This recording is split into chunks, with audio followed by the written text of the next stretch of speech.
कहा था कि भाई या तो मुख्य धारा में आ जाओ अपराधी, नहीं हरियाणा छोड़ जाओ। छोड़ गए थे, कह कर जा रहा हूं वहां बहम की भूमि पर अगर हमारी सरकार बन गई तो गुंडों को हरियाणा में नहीं रहने देंगे, हमको बाहर करेंगे। गरीब आदमी को बिजली का खर्चा बहुत परेशान करता है, तो भाई 300 यूनिट फ्री बिजली देंगे हम। मैं कह के जा रहा हूं पार्लियामेंट में 1 लाख से जिता दियो मैम, और भाई फिर विधानसभा में जा दियो तो हम क्या करेंगे भाई, थारी सरकार मैं बनवा दूंगा, ये बात पक्की। तुम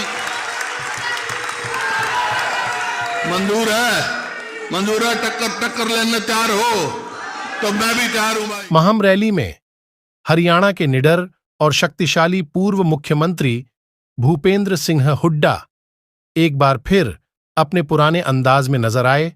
आइए सुनते हैं हुड्डा साहब ने रैली में कैसे महफिल लूट ली। पहले तो करूंगा बात हरियाणा की, फिर करूंगा अपनी और महम की बात। 5-7 मिनट में अपनी बात खत्म करूंगा।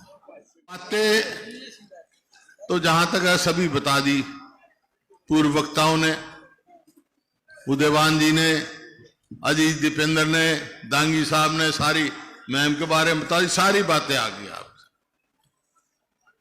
मेरे को तो दिल में एक टीस है भाई कि मेरा हरियाणा जो 2014 में प्रति व्यक्ति आय में, प्रति व्यक्ति निवेश में, नौकरी देने में, कानून व्यवस्था में, खेल और खिलाड़ियों में पूरे देश में नंबर 1 था। आज इनकी सरकार बनने के बाद 9.5 साल के बाद हम किस चीज में नंबर है भाई? नंबर 1 है। ये मैं नहीं कह रहा, सरकारी आंकड़े हैं ये। आज हरियाणा पूरे देश में बेरोजगारी में नंबर 1। आज हरियाणा महंगाई में सबसे ऊपर है। आज हरियाणा अपराध में तो यहां तक पहुंच गया, एक सोशल प्रोग्रेसिव इंडेक्स होता है, सरकारी आंकड़े इकट्ठे करवाते हैं, उसमें कहा गया है कि हरियाणा पूरे देश में सबसे ज्यादा असुरक्षित प्रदेश है। हमारी बहन बेटियों की इज्जत नहीं। और भाई खेल खिलाड़ियों को देख लिया आपने, खेल खिलाड़ियों को देख लिया, हमारी बेटियों को किस तरह, पहलवान बेटियों को जंतर मंतर में घसीटा गया। आज वो खेल नीति बदल दी गई। जो हरियाणा की पहचान थी, पहचान तो हरियाणा की 3 ही थी ना, जय जवान, जय किसान और जय पहलवान। वो पहलवानों की बात देख लिया, क्या किया, यही पहचान है हमारी। तो ये आज उस बात की मेरे को टीस है कि हम कहां से कहां पहुंच गए। तो आज समय है बदलाव का, आज करवट ले रहा है, चुनाव आ गया। और ये कुदरती बात हुई कि आज जो है यहां जलसा था, कल चुनाव की तिथि डिक्लेयर की गई और आचार संहिता लग गई।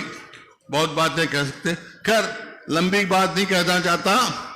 मैं ये कहना चाहता हूं, ये बात आपसे आया, हम सरकार को बदलो।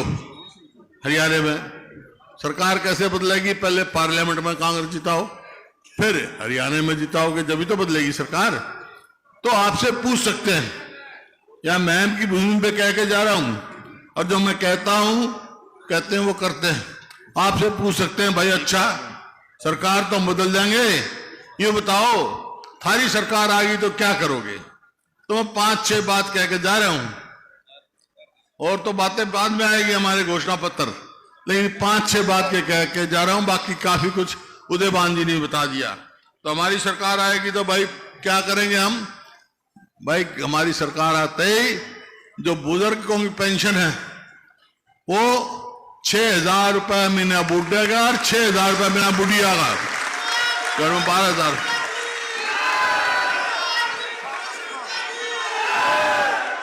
सुनो, और भाई एक जो है सबसे कष्ट की बात होती है,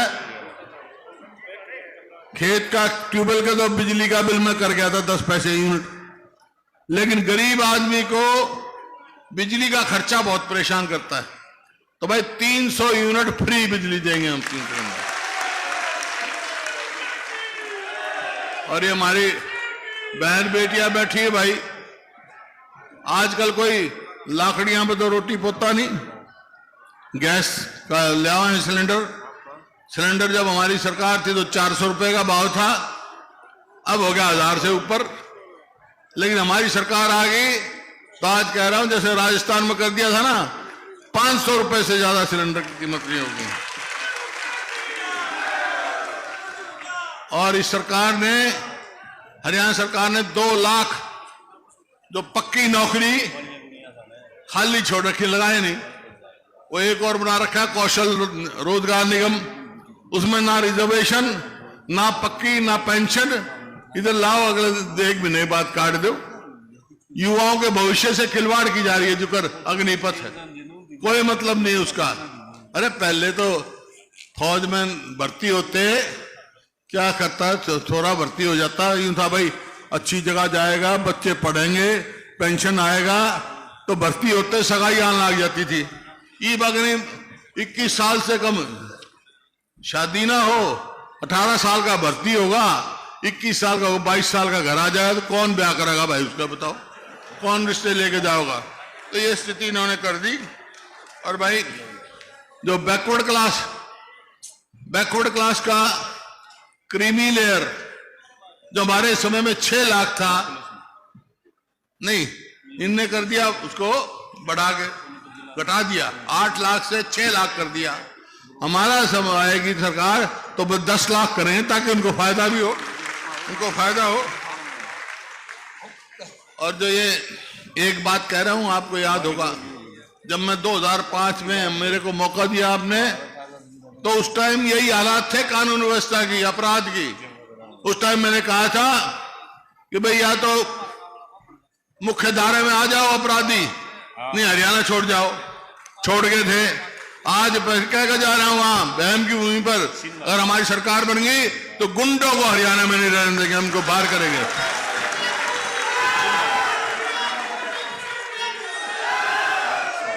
और ये पोर्टल चला रखे हैं, मेरी फसल मेरा ब्यौरा। अरे यही तो मंडी है, यही किसान है। जब फसल आ जाती थी तो भाई मंडी में सीधा आता है, एमएसपी लेकर आ जाता। ये बाट देखेगा कब नंबर आओगा, पोर्टल में नंबर आओगा। ये सब बेकार के पोर्टलों का हम खत्म करेंगे। किसान की कहते दुगनी आमदनी करेंगे, आमदनी का दुगनी करी, लागत कर दी। क्या भाव डीजल का था उस टाइम, क्या भाव खाद का था, क्या भाव आज कीटनाशक दवाइयों का है, लागत तो दुगनी कर दी, आमदनी कहां से दुगनी होगी। तो ये है भाई। और गरीब आदमी के 100 गज के प्लॉट दिए थे हमने, 4 लाख के करीब। एक किसी को मिला तो बता दो 9 साढ़े 9 साल में, तो भाई वो फिर 100 गज के प्लॉट देना शुरू करेंगे, हम वो लागू करेंगे हैं। हाँ। और कर्मचारियों का ओल्ड पेंशन लागू स्कीम करेंगे कर्मचारियों के लिए। और गरीब आदमी में मकान बनाने का भी काम हम करेंगे भाई।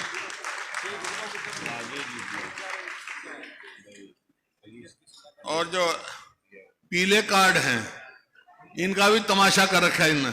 हर गरीब आदमी का पीला कार्ड बनवाओगे, हर आदमी का जो है, ताकि सबको बड़ा लाभ हो। ये क्या इन्होंने तमाशा कर रखा है। और भाई खिलाड़ियों का पदक लाओ, पद पाओ, वो नीति चालू कराएंगे ताकि हमारे बच्चों का भविष्य बढ़े, आगे बढ़े, पक्की नौकरी दे। कर ये बातें हैं। लेकिन अब करूंगा मैं अपनी और आपकी बहन की बात।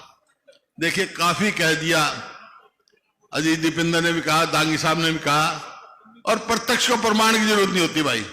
आज जो मैं यहां खड़ा हूं, मैं सांसद भी रहा, आपकी सेवा का मौका भी मिला। अगर मैं इस स्थिति में पहुंचा हूं तो मैं कोई नहीं संकोच कह सकता हूं, उसमें महम का सबसे बड़ा हाथ है भाई। कैसे है? क्योंकि 91 में जब चुनाव लड़ रहा था तो पहले तो दांगी साहब पे जो जिस प्रकार से यहाँ बैसी गांव में आया, जब लाश पड़ी थी, वो दिन मैं याद नहीं कराना चाहता। मेरे को तकलीफ थी उस टाइम, इतनी जाति हो रही है। तो खैर चुनाव आया 91 का, मेरे से राजीव गांधी जी ने पूछा। उससे पहले जब महम का हुआ तो एक बात बताना चाहता हूं कि आज कांग्रेस के नेता है राहुल गांधी। उस समय राजीव गांधी आए थे, इनके पिताजी और राहुल गांधी साथ थे। उन्हें देखा मैं क्या हुआ था। बात तो ठीक है। तो ये सब मालूम है, प्रत्यक्ष को प्रमाण की जरूरत होती। तो मैं तो ये कह रहा हूं भाई, 91 का चुनाव आया तो इस वास्ते मैं कह रहा हूं, उसमें सबसे बड़ी जीत महम हल्के ने दिवाई थी मेरी, और वही कारण जीत का बना था भाई, वही कारण जीत का बन गया। तो आज फिर वही मौका आ रहा है, आप में शक्ति है, बदलाव की शक्ति आप में, वही समय आया। अगर आप चाहते हो कि आपका भविष्य हो, उज्जवल हो, आगे जाए, तो भाई एक बात कह के जा रहा हूं मैं, ये चुनाव आएगा पहले पार्लियामेंट का, बाद में असेंबली का आएगा। असेंबली में जब बात बनेगी जब पार्लियामेंट में जीत जाओगे, समझे नहीं, अपनी सरकार बनानी। तो एक बात कह के जा रहा हूं मैं, अभी कोई चर्चा थी यहां से, शायद दांगी साहब ने कहा हो कि महम की इज्जत जब रहेगी जब कलोई से भी ज्यादा वोटों से जिताओगे आप दीपेंद्र को, ये थी ना बात। तो भाई एक बात सुन लो, पिछली बार 19 के चुनाव में कलोई ने मेरे को, कलोई से मैं 70,000 वोटों से जीता था, पूरे हरियाणा में सबसे ज्यादा। तो भाई इनके महम अजीत दीपेंद्र को यहां से कांग्रेस के उम्मीदवार जो दीपेंद्र जी को कितनी वोटों से जिताओगे भाई तुम? 1 लाख से। तो 1 लाख से जीत जाओ, जिता दियो भाई यहां से। उसका 1 लाख से कैसे जीतेंगे आप? जब जीतोगे हर बूथ पर हर वोट पड़े और वोट की परसेंटेज 90% आएगी तो जीतोगे आप। वोट डालनी है आपने हर बूथ पे। तो एक बात सुन लो भाई, 1 लाख से यहां जिता दियो, फिर आगे जो है असेंबली के चुनाव आएंगे। एक बात मैं कह के जा रहा हूं, पार्लियामेंट में 1 लाख से जिता दियो मैम, और भाई फिर विधानसभा में जा दियो, तो हम क्या करेंगे भाई, थारी सरकार मैं बनवा दूंगा, ये बात पक्की। तुम मंजूर है, टक्कर लेने तैयार हो? तो मैं भी तैयार हूं भाई, हो जा, हाथ खड़े करके बताओ तैयार हूं। बहुत